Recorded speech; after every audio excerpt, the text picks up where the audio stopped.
Fitriani Siantuli, Prodi PG PAUD semester 4. Saya akan menjelaskan tentang materi faktor-faktor penyebab anak berkebutuhan khusus. Anak berkebutuhan khusus adalah anak yang memiliki karakteristik khusus yang berbeda dengan anak pada umumnya, tanpa selalu menunjukkan pada ketidakmampuan mental, emosional, atau fisik. Yang termaksud dalam anak berkebutuhan khusus adalah yang pertama tunanetra, tunarungu, tunagrahita, tunadaksa, tunalaras, kesulitan belajar, gangguan perilaku, anak berbakat, anak dengan gangguan kesehatan, hiperaktif. Anak berkebutuhan khusus disebut juga dengan anak luar biasa. Didefinisikan sebagai anak-anak yang berbeda dari anak-anak biasa dalam hal ciri-ciri mental, kemampuan sensorik, komunikasi, tingkah laku sosial, ataupun ciri-ciri fisik. Adapun ciri-ciri anak yang mengalami gangguan perkembangan adalah yang pertama terlalu pasif, kedua terlalu cengeng, yang ketiga untuk digendong karena badannya terlalu kaku dan bayi sering membuang badannya ketika digendong ya, jadi lebih sulit. Yang keempat sering muntah, yang kelima menangis bila tengkurap, terus jari jempol selalu dalam genggaman, terus bayi berusia lebih dari 4 bulan tapi tidak dapat mengangkat kepalanya sendiri saat tengkurap, sulit untuk menggulingkan badannya, terus menangis bila diayun, sulit menelan makanan ya, sulit mengkonsumsi makanan yang agak keras ya karena dia tidak dikunyah ya, jadi proses dalam mulutnya lebih lama, jadi memerlukan makanan yang lebih lembut teksturnya. Terus ketika merasa tidak nyaman dia tidak mengeluarkan suara, hanya diam. Adapun anak berkebutuhan khusus ini terbagi dua, yaitu yang pertama potensi CB yaitu cerdas, istimewa, berperilaku berpikir cepat, kreatif, mandiri, tanggung jawab terhadap tugas. Terus prestasinya mengagumkan atau memiliki bakat yang menonjol.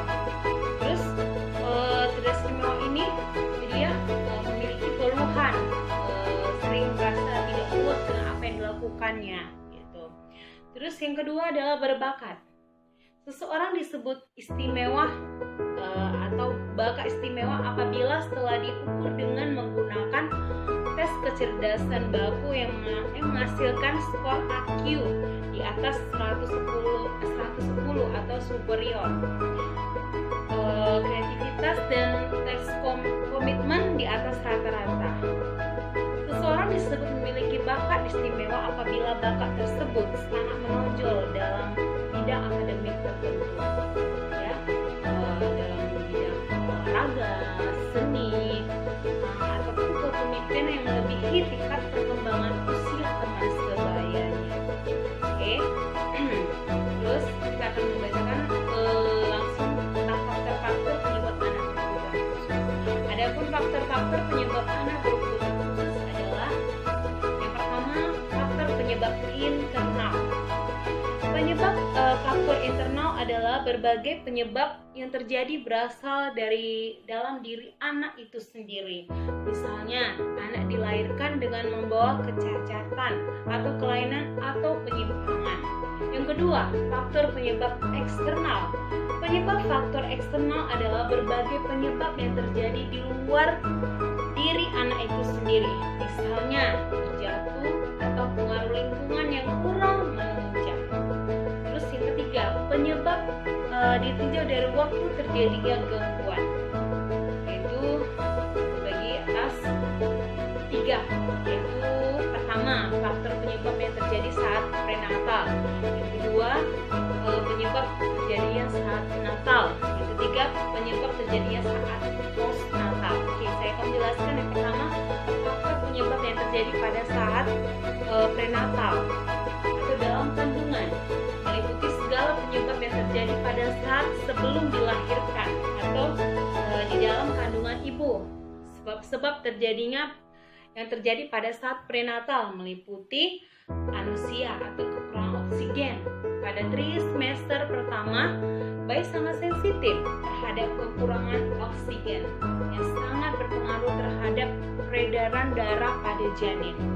Gangguan terjadi diakibatkan karena terjadinya pendarahan atau bleeding, lilitan plasenta pada saluran nafas, dan tekanan yang terjadi saat ibu terjatuh saat kehamilan. Terus ada maternal infection disease, itu yaitu infeksi yang terjadi akibat penyakit atau kelainan yang dialami ibu di saat hamil, misalnya infeksi akibat toksoplasma. Oke, faktor yang kedua adalah faktor penyebab yang terjadi saat natal. Itu meliputi segala penyebab yang terjadi pada saat lahir atau partus, seperti anusia, yaitu kekurangan oksigen, pada saat lahir akibat dari tali pusat yang melilit, pinggul ibu yang sempit, kesalahan obat di saat ibu hamil, menggunakan obat-obatan yang dosisnya tinggi, sehingga akan menimbulkan proses pernapasan suhu badan menurun yang berakibat kerusakan otak pada sang bayi dan trauma. Hal ini terjadi akibat partus yang sulit, misalnya kepala yang lebih proporsi atau ukuran kepala yang lebih besar, penggunaan vakum ekstraktif waktu partus terlalu lama, bayi terhenti di serviks, letak bayi sungsang, perubahan yang mendadak pada kelahiran sesar,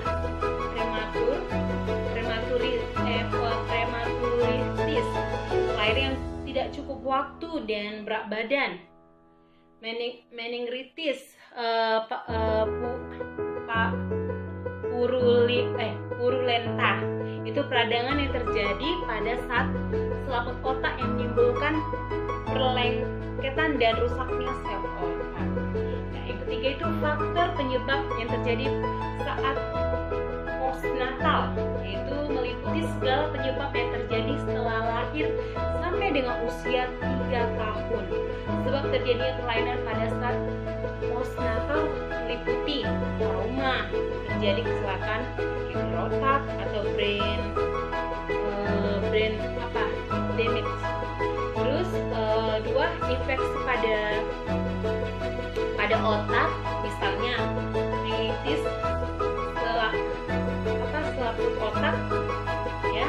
Terus yang ketiga, neoplasma, misalnya tumor atau kanker otak. 4, intoksikasi atau keracunan makanan dan obat-obatan. Terus selanjutnya anusia, yaitu yang tadi kekurangan oksigen, ya. Terus selanjutnya gangguan pembuluh darah ke otak. Itu tadi yang 3 dari faktor yang tadi prenatal, terus saat natal dan saat postnatal. Oke. Implikasi terjadinya anak berkebutuhan khusus akibat terjadinya kebutuhan khusus sebagai suatu keadaan pada individu ya dengan kondisi mental yang lemah, bermanifestasikan pada bentuk-bentuk keterlambatan dan ketidakseimbangan di dalam segala aspek. Jadi tantangan membimbing berperilaku khusus tersebut sebagai wujud dari hambatan dimiliki anak yang berkebutuhan khusus. Hambatan itu adalah